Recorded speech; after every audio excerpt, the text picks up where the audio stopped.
humility last week.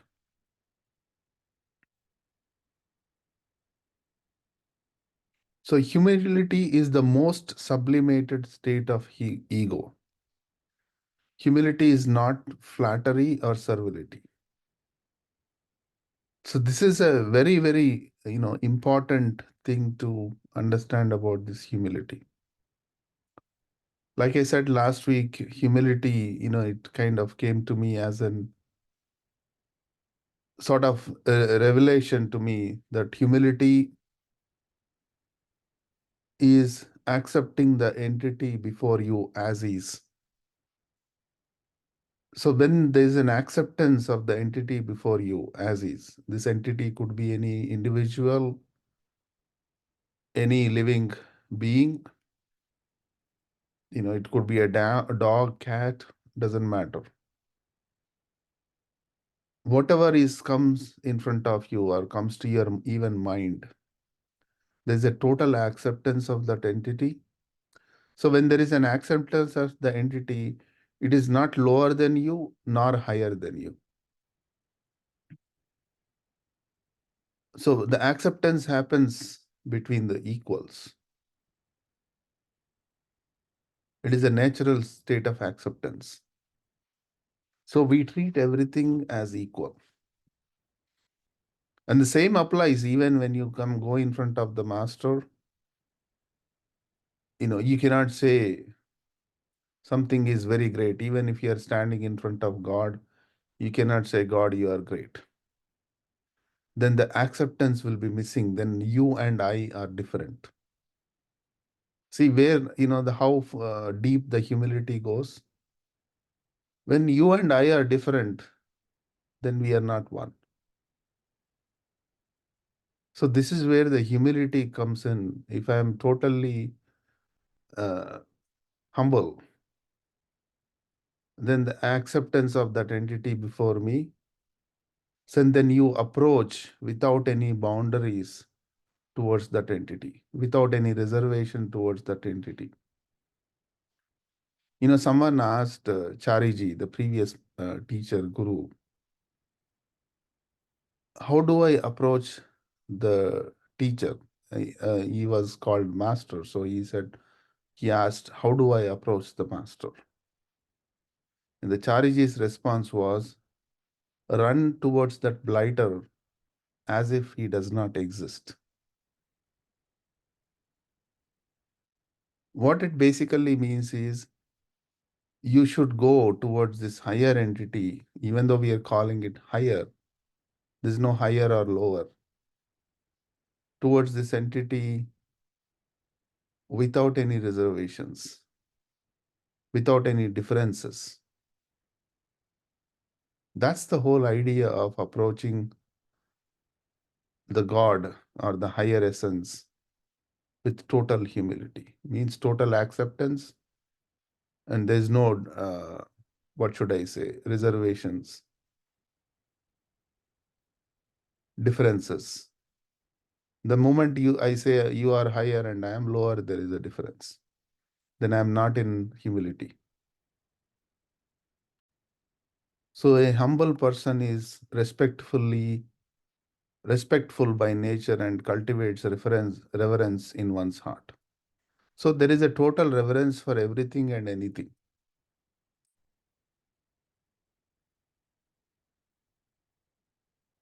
Just as a tree laden with fruit bends naturally under the weight of its gifts, a human being bearing the spiritual fruit becomes increasingly accessible to one and all.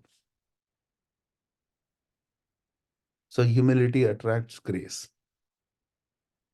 When a low pressure area is created in the atmosphere, the wind rushes into fill the void.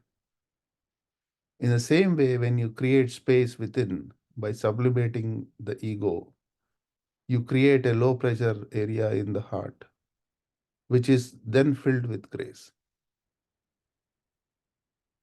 When there is humility within, grace descends automatically. And grace is a catalyst for inner progress.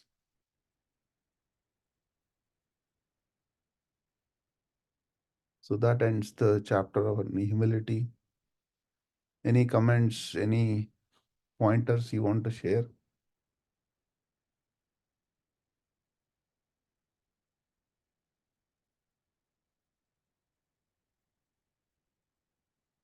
Questions?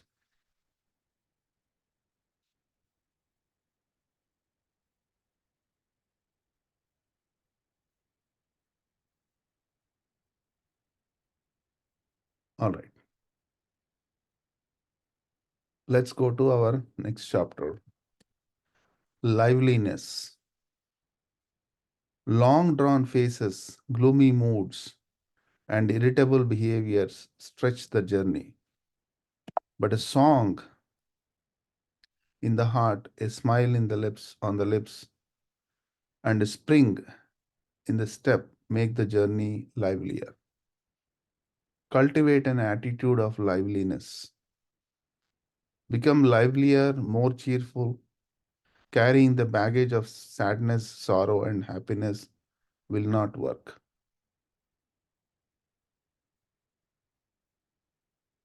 But how do we deal? I mean, if I am feeling sad, how do I bring this liveliness into my existence?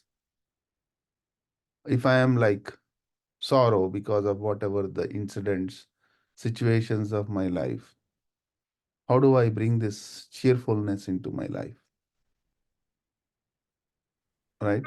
I guess it's the attitude, I think, that you have to take that sadness, sorrow, and unhappiness and work your own attitude towards it so that it doesn't overflow into your whole life, but it is captivated in that one place. So you can work on this liveliness. Yes, excellent. Yeah, attitude makes a lot of difference. And Daji's, clear message to all is the attitude is the one makes the spiritual people success in their endeavor. So it's all about attitude. And another thing to bring that cheerfulness, how do I kind of uh, bring that connection all the time is by connecting to that deep meditative state, that feeling. So whenever I am sad, I should switch my mental connection from that situation to this essence which we experience during meditation. So it instantly brings that connection and joy into our life because the nature of the soul is joy. Every time mind comes in contact with the soul, it brings that joy, cheerfulness. And here the meaning of the joy is unconditional happiness. So it is this joy is not conditioned by anything, not conditioned by my situations, what's happening around me, about my health, wealth, or any other situation. The moment mind comes in contact with the soul, the joy comes out. So, how do you bring that joy? And where do we really experience this joy is in the deep state of meditation. So, here, joy, there is no emotion in joy. Happiness is an emotion, but in joy, there is no emotion. It is just the blooming of the life. It's just the simmering with that happiness, subtle, more subtlest state. That is what joy is. So we bring that joy into our life by connecting with the deep meditative state, which we have already experienced. It's already yours. In the AEIOU, I was mentioning unite. Unity means make it yours. Oneness means make it yours. When you make it yours, you can use it anytime you want. So that becoming unite with that condition happens in every meditation, and we come out united with that condition and we carry it into our life. And that brings joy. That brings unconditional happiness. Let's see what Daji is saying here. You may be justified in feeling sad. How long would you like to carry that sadness with you? Is sorrow that precious? Is it worth storing it in your beautiful heart and burdening it? So, and in almost all cases, the reason for sadness will always be another person who is also God's creation. So, to bring about the transformation, be livelier, throw away the dead wood that fixates you. Stay pliable in spirit. Emotional and mental flexibility comes from the openness of the heart. A sad, heavy heart cannot stay open. Only a lively heart is open and flowing. And Babaji kept on saying, only when you are cheerful and joyful, we attract the divine grace. So we must try to keep happy and lively at all the time. A few years ago, on a summer afternoon, I was driving back home after meeting with a team of volunteers. This was when meditation center in Kanha Shantivanam was still being built. Today, Kanha is a green paradise with green gardens, lawns, and even tropical rainforest. But back then, Kanha was flat, arid ground with glistering quartz and chunky boulders of granite scattered across landscape. So summers in this part of India, about 40 miles from Hyderabad, are dusty and dry, and the summer afternoon on that day was no exception. As I was driving back home in Kanha, a mile away from my office, I saw a group of 10 women volunteers cleaning the gravel on the side of the road. You couldn't miss them. From afar, their colorful traditional attire stood out like a spring flowers in the midst of barren land. As I drove closer, I could see how joyful they worked, as if the 100 degrees weather did not matter. These women came from the small town from the heartland of Western India. This basically it's a state called Rajasthan. It's mostly very hot and desert area. The simplicity, devotion, and enthusiasm. This is a great, beautiful story. When I heard it for the first time, it totally moved me. And I'm glad Daji included this incident in this book. So you can see how important the message here is, right? Their simplicity, devotion, and enthusiasm had created such liveliness.